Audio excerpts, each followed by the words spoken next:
Buenas noches y bienvenidos a un episodio nuevo de Cartagena en un puño. Esta noche les voy a hablar de la Casa Encantada del Cónsul. La historia de una ciudad es también la historia de los edificios que forman su traza urbana. En ellos se desarrollan las vidas de las personas que lo habitan, existencias que en ocasiones se han convertido con el tiempo en leyendas. La que se conoce en Cartagena como la Casa del Cónsul fue una villa señorial emplazada en la muralla del mar, situada en su extremo más cercano a lo que es el anfiteatro y el antiguo hospital de Marina. Estaba marcada con el número 33 y tenía construido unos 984 metros. Constaba de 2 plantas y un bajo y un jardín de palmeras que estaba situado a su izquierda. El edificio original era de una gran belleza, un hermoso ejemplo de la arquitectura hogareña burguesa que podríamos encuadrar en el eclecticismo y en el modernismo decimonónico, pues que era tan característico de la ciudad de Cartagena a principios del siglo XX. El proyecto del inmueble fue obra del arquitecto Francisco de Paula Oliver Rolandi. Era una vivienda que se construyó originariamente por encargo de la familia Toulon-Bissot y es uno de los pocos ejemplares que actualmente se conservan de lo que era la zona preferida de los extranjeros y cónsules que habitaban en Cartagena, en ese frente marítimo como un lugar privilegiado y con vistas al puerto. Como otros tantos edificios, el mirador va a ser el objeto más primoroso de la fachada y a la vez el más importante por hacer de balcón hacia ese frente marítimo.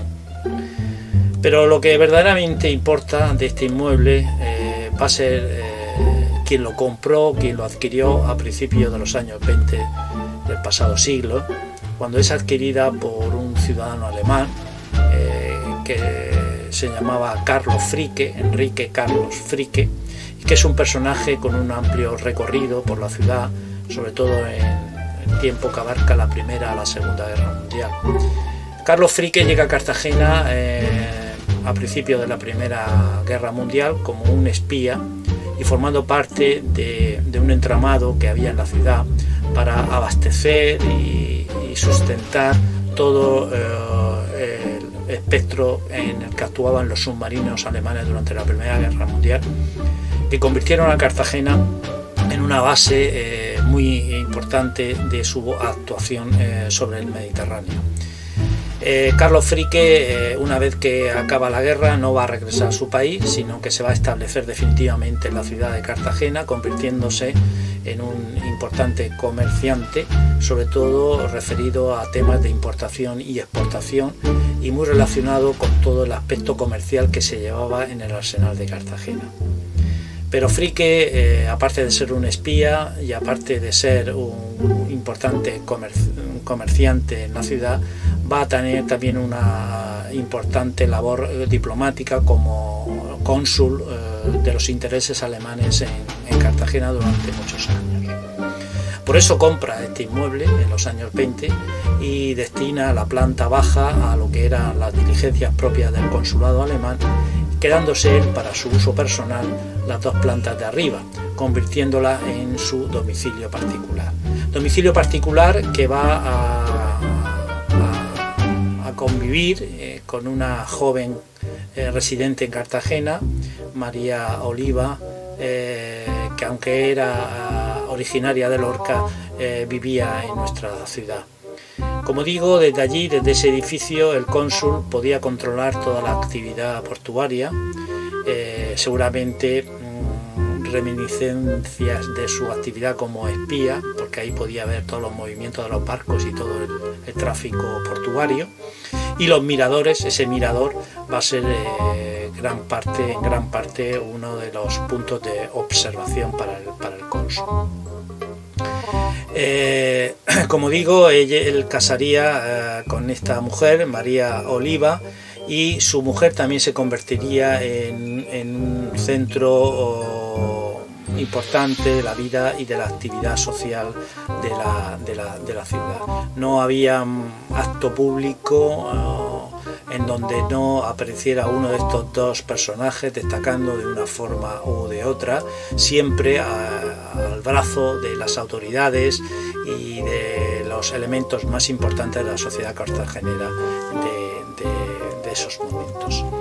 María Oliva era una mujer corpulenta, voluptuosa y físicamente muy bien dotada, que se hacía querer mucho entre el género masculino porque tenía una refinada frescura, al tiempo que un aire bastante campechano.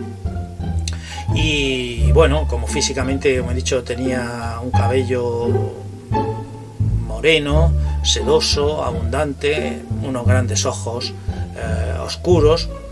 Era una mujer que resultaba más que guapa, atractiva, y eso sí, tenía una personalidad totalmente arrolladora, marcada por un hablar desgarrado y callejero que contrastaba mucho con la dulzura y la serenidad que tenía su temple, ¿no? Estos atributos, como digo, no pasaron inadvertidos al cónsul, que conseguiría casarse con ella y formar una familia, a la que pronto pues incorporó un hijo que llenó de gozo a la pareja. Son años de felicidad en la cúspide social, pero que se vieron interrumpidos primero por la llegada de la Guerra Civil Española y después también por la llegada de la Segunda Guerra Mundial. Para entonces el cónsul formaba parte del partido nazi alemán, y cuando comenzó la Segunda Guerra Mundial, pues en cierta manera se vio obligado a incentivar a su hijo que apenas tenía 19 años, a que formara parte de ese ejército alemán que estaba luchando por toda Europa. Hay que decir que esta incitación a su hijo a alistarse en el ejército alemán contaba totalmente con la oposición de la madre, que rogó encarecidamente a su marido que no obligara a su hijo a enrolarse en el ejército alemán, porque ella intuía que podría haber un fatal desenlace. Como digo, finalmente se alistó, marchó al frente ruso y allí murió, como tantos miles de alemanes, en la mayor ofensiva que el Ejército Rojo realizó sobre Bielorrusia durante el verano del año 1944. María nunca perdonó a su marido la insistencia de entregar a su único hijo a una muerte casi segura, y desde entonces ya nada fue igual en la pareja, ni tampoco fue igual en aquella casa de la muralla número 33. Sentada tras el ventanal del segundo piso y con la mirada siempre ausente posada sobre el mar, María Oliva esperó el regreso de su hijo el resto de su vida, pero lo hizo sola. Lo hizo sola porque el cónsul moriría unos meses más tarde de la muerte de su hijo. Dicen que se suicidó por no soportar la ausencia del hijo y el sentido de culpabilidad que él asumió como causa de su fallecimiento. Y también dicen que por las noches, actualmente, en esa casa se oyen lamentos. Y hay alguien, incluso, que ha visto a una mujer detrás de una ventana esperando la llegada de alguien que nunca más volverá. Son leyendas urbanas de una casa encantada y que forman parte también de la historia de esta entrañable y increíble ciudad de Cartagena. Buenas noches y muchísimas gracias.